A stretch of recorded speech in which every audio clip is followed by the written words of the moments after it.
Resaka izay fa ho atsipy any am-tany andray zao ny fitenenana.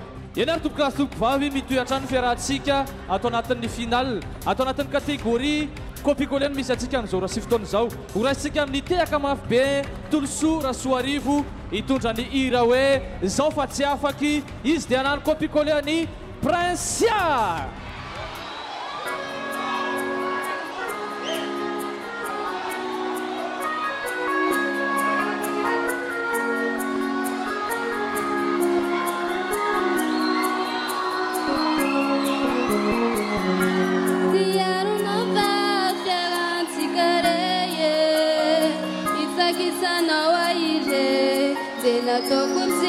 Fakaya bireye Panalambaraga Tamasunulo Simi pulindruwa kwere Zautula talaka impulimbe onjake Zaufana itaulu anzaraku Apakampi uva uva tifyainaku Tamina otina itana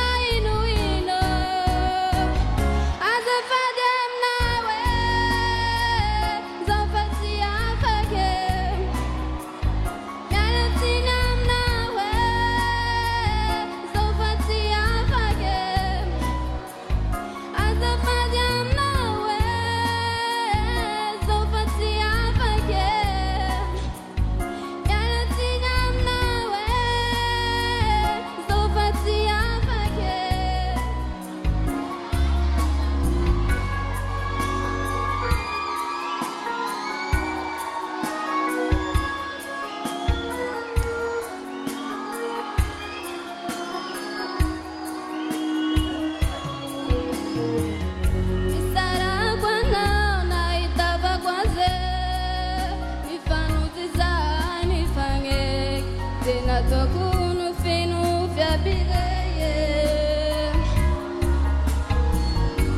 Narainga beti sijapugo Umeani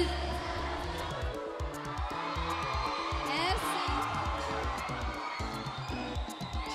Tina Rave Atov maf Tina Rave Chanel teu